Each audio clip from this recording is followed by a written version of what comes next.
Why are physicians slow to respond to this?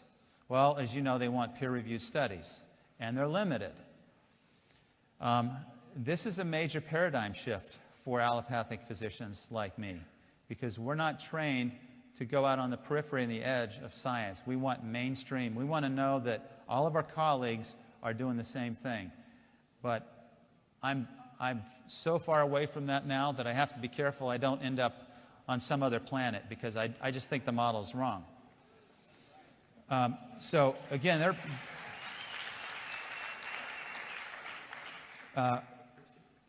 they're in this disease management mode. You know, when we're managing people, it's very easy as a primary care doctor to see somebody with heart disease, because I know exactly what their cholesterol levels should be for their risk factors, and I know exactly what medications to put them on to manage those numbers, so that now we're doing what the standard of care says. But the evidence to me is not convincing that by managing people with those levels that I'm going to prevent them from having a heart attack or a stroke. And when I was in Washington, there was a physician next to me from Missouri, a really good guy, really good physician. And I asked him, how many patients are you seeing a day? He said, 30 or 35. I said, how much time do you get to talk to him about disease prevention? No time. I don't talk to him about it anymore. I said, why not? He said, because they don't listen and I don't get paid to do it. And unfortunately, that's where allopathic medicine is, at least for primary care. We have a problem, and we have to help physicians get out of that mindset of managing diseases. Okay, we're also afraid that our peers are going to judge us, and that if something happens and we end up in a court, if we're not following mainstream medicine, we worry about legal repercussions. And for all of us, anytime we change our paradigm, that's pretty scary, and it's very uncomfortable. Okay, so here are some of the things I've heard from physicians. Water is just water. It's not just water. The Nobel Prize 2003. They said that the body has 3 buffering systems. You don't need to use an alkaline water to buffer when you already have 3 buffering systems. Yes, you do. Because even though we're all alkaline, your blood is slightly on the alkaline side. If you're not eating a healthy diet and leading a healthy lifestyle, you're going to be on the acidic side of that alkaline range, not on the alkaline healthy side of that narrow range. I've heard one physician say, why don't you just take baking soda? Well, I don't know what baking soda is going to do. It's certainly not going to penetrate cells like the alkaline water will, and it's not going to provide you any antioxidant protection.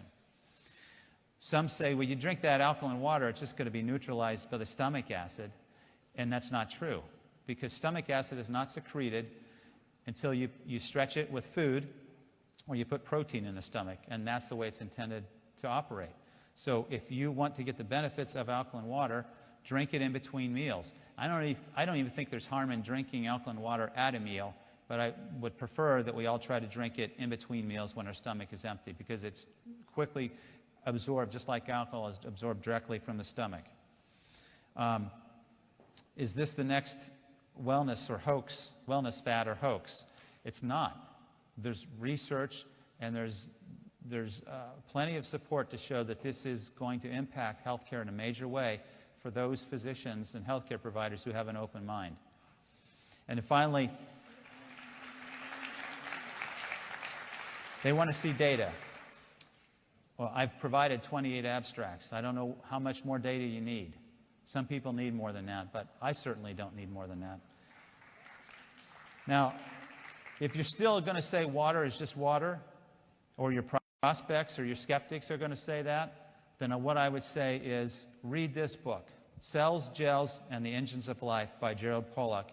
He's a chemist at the University of Washington. He spent his entire career studying water. Now, we all know that water can exist as a liquid, as a gas, and as a solid. He has very compelling evidence that water also exists as a gel. He calls it a liquid crystal. And the evidence, and if you watch his presentation at the University of Washington on YouTube, you'll be amazed at what water is and how complex it is and how we're just scratching the surface. These gel interfaces occur at the interface of structures. Have you ever wondered why there's a meniscus of water in a glass? Have you ever wondered why you can, in the right size glass, you can put a dime on top of that water and it doesn't sink? His research is the research that explains it. The water molecules at these interfaces are entirely water. All the solutes, the minerals, have been removed. And so the water molecules pair up very, very strongly with hydrogen bonds, and it forms a very strong structure. So we're just scratching the surface of the value and the importance of water in physiology. And again, for those of your skeptics and your health-minded contacts, refer them to this, and hopefully they'll scratch their heads and start to say, maybe I need to listen a little bit more and learn a little more. In the book, we have several of my colleagues who have endorsed the book. And one in particular, Dr. Nye, is, at least locally, is probably the physician I respect more than any other. She has survived breast cancer. She is a critical care specialist who works in an intensive care unit. She's a pulmonologist. These are the doctors you hang on to every word they say when your loved one is in intensive care and on a breathing machine. These are smart doctors. And she has a water machine, and she believes in it. She says, I invested in a unit and highly recommend to my medical colleagues that they study the contents of this book with an open mind. It's not a stretch for me to anticipate the day when ionizers become standard equipment in intensive care units. Wouldn't that be wonderful?